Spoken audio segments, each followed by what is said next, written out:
Graça e paz. Olha só, ainda no nosso bate-papo, esse é o terceiro vídeo, e a gente vai falar sobre a conversa interior, né? A conversa interior. Minha mãe dizia assim: tá falando sozinho ou tá falando. Quando você fala sozinho, você está falando com seus botões, né? Eu usava essa expressão, né? Falando com você mesmo.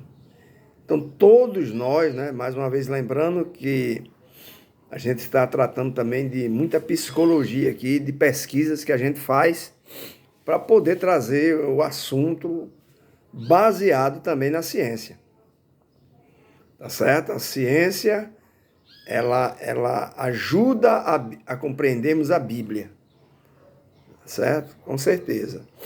Então, todos nós mantemos conversas íntimas conosco mesmo. E os psicólogos, eles descobriram que cada um de nós mantém uma conversa interior, falando com você mesmo, que inclui aproximadamente de 1.200 a 1.500 palavras por minuto. E esta conversa íntima determina nosso comportamento. Então, as palavras que você diz em sua cabeça, as imagens que você desenha para você mesmo e ninguém mais vê, determina como você age.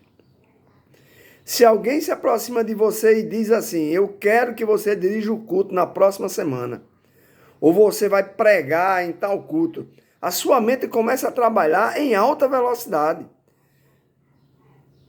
Poxa, eu vou dirigir o culto, eu vou pregar naquele culto, o que é que eu vou dizer, o que é que eu vou fazer? Então a sua mente pode até dizer: eu não posso dirigir o culto. Fracassei quando tentei das outras vezes. Sua mente pode criar uma imagem de que você está despreparado, nervoso, que agiu como tolo na última vez que você dirigiu ou que você levou uma palavra e você não consegue esquecer, simples assim. Então você se sente encorajado para dizer não, sinto muito, não consigo falar em público, por causa das suas conversas íntimas. Você recusa qualquer tentativa de realizar. A gente estudando o apóstolo Pedro, quando ele negou a Jesus, e externamente,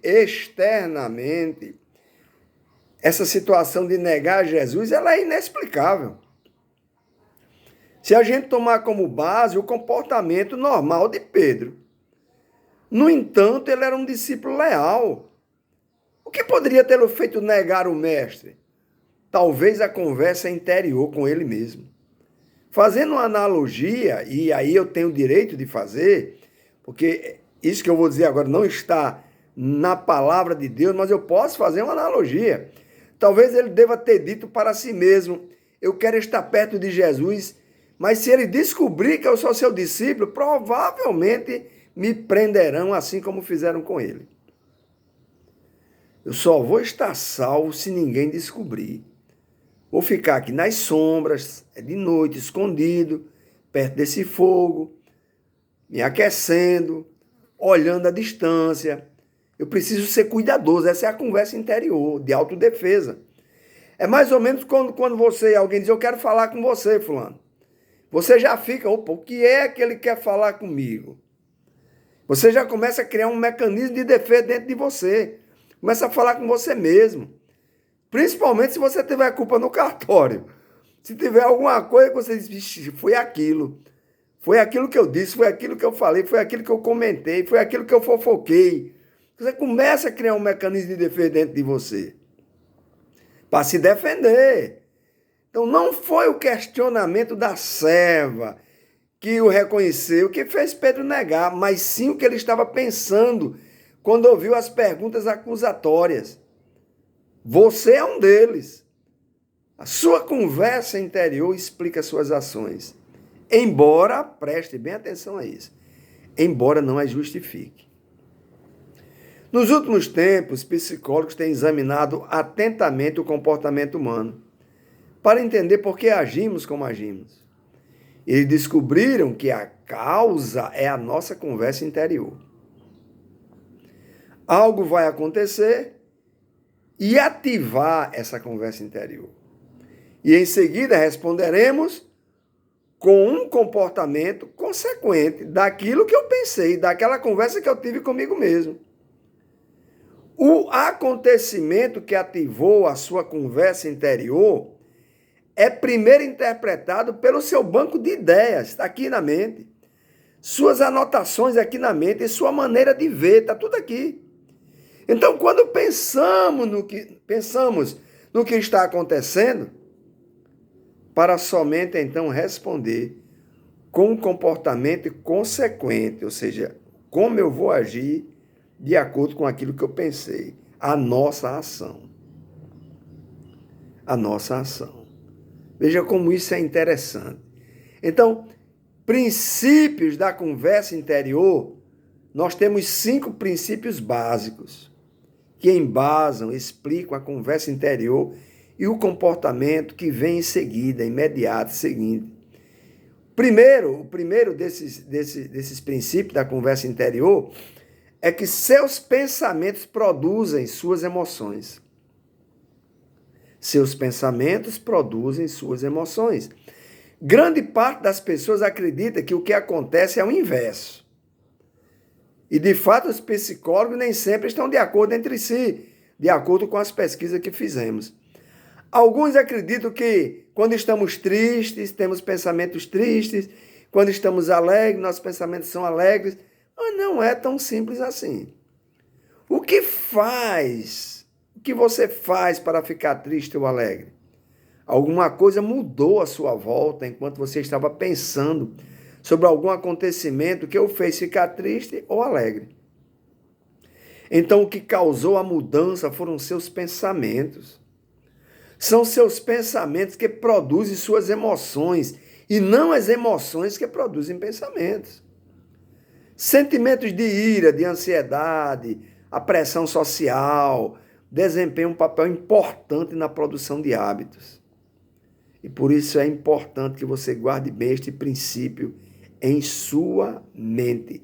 São seus pensamentos, sua conversa interior, que produzem suas emoções, e não as emoções que vão produzir seus pensamentos.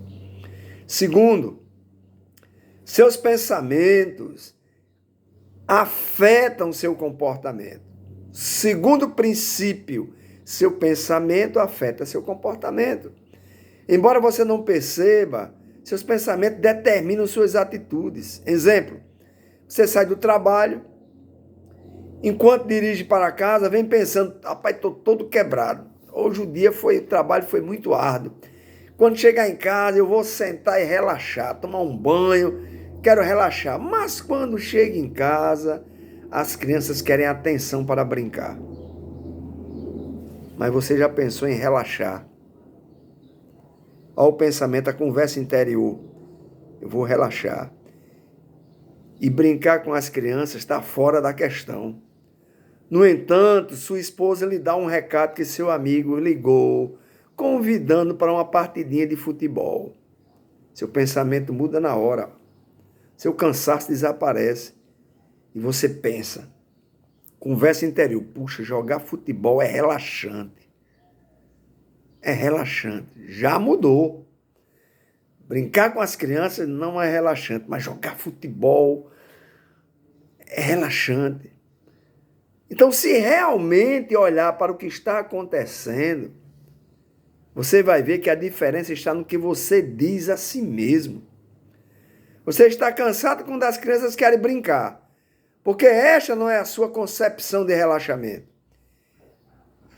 E embora fisicamente nada tenha mudado, você se sente revigorado pelo motivo de jogar futebol. Você continua cansado, mas você agora já disse para você mesmo, jogar futebol é relaxante. Estou cansado, mas o motivo lhe dá energia. Seus pensamentos afetam grandemente seu comportamento e vão determinar o que você vai fazer logo em seguida. Eu podia dar aqui N exemplos, mas o tempo não permite. O terceiro princípio é: seu centro de controle afeta seu comportamento. Mais uma vez, quero lembrar que estamos usando a psicologia. Dentro de você, podemos dizer, existem diferentes centros de controle. Conforme você enfrenta situações diferentes, centros de controles entram em ação. Por exemplo, quando solicitado a fazer algo que sabe, que gosta de fazer, seu centro de confiança entra em ação.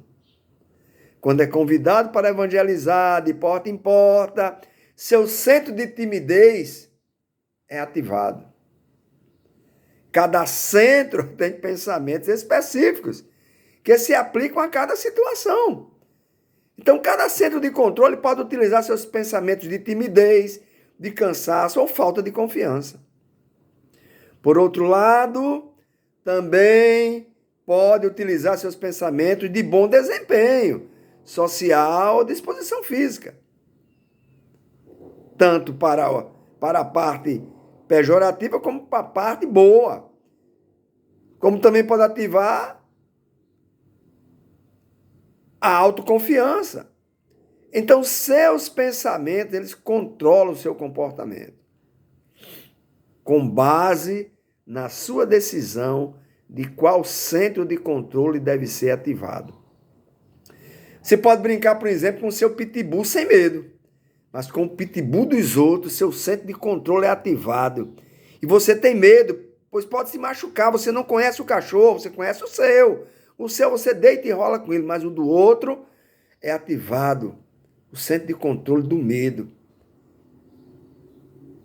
E o medo é um mecanismo de defesa que Deus colocou em nós. O medo é para nos proteger.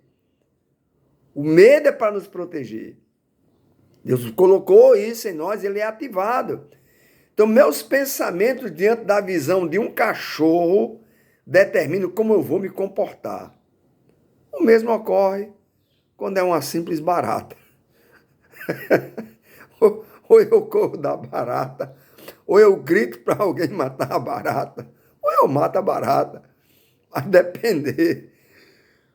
O vídeo hoje vai ficar um pouco longo. Princípio da conversa interior, você geralmente pensa de modo irracional. Irracional. Principalmente quando se trata de lidar com maus hábitos. Em nossa sociedade, particularmente na igreja evangélica, temos orgulho de nós mesmos pelo fato de pensarmos de modo racional.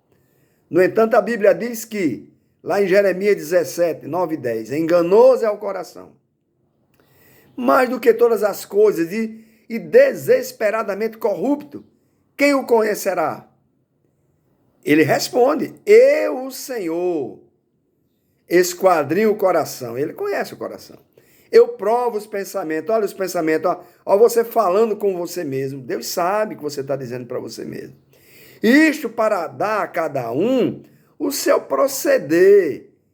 Como ele esquadrinha, como ele prova os pensamentos, ele faz isso para quê? Para dar a cada um o que ele pensou. O que foi esquadrinhado e provado pelo Senhor. Olha aí, segundo o fruto das suas ações. Davi, o homem segundo o coração de Deus, orou lá no Salmo 139, 23 e 24. Ele diz, sonda-me, ó Deus, e conhece o meu coração, prova-me e conhece meus pensamentos e vê se há em mim algum caminho mau. E guia-me pelo caminho eterno. Então, estes versículos sugerem, lembram, que nossos pensamentos não são tão racionais assim. Não usamos a razão sempre para nos orgulhar. Não, como crente, eu sempre uso a razão, sempre estou de acordo. Não conseguimos. Não são tão racionais assim como imaginamos. Então, nós super generalizamos, ou seja, tomamos um único exemplo e o transformamos numa verdade universal. Lembra do versículo isolado? Fora do contexto, é pretexto para heresia. É pretexto para heresia. Então, a gente não pode tomar um único exemplo e o transformar numa verdade universal. Por isso que é perigoso eu ouvir um testemunho ou ler uma biografia de um herói da fé e achar que aquilo que Deus fez com ele vai fazer com todos. Isso não é verdade. Vamos pensar nisso hoje. Vamos pensar nisso hoje e tentar colocar em prática. Fica com Deus.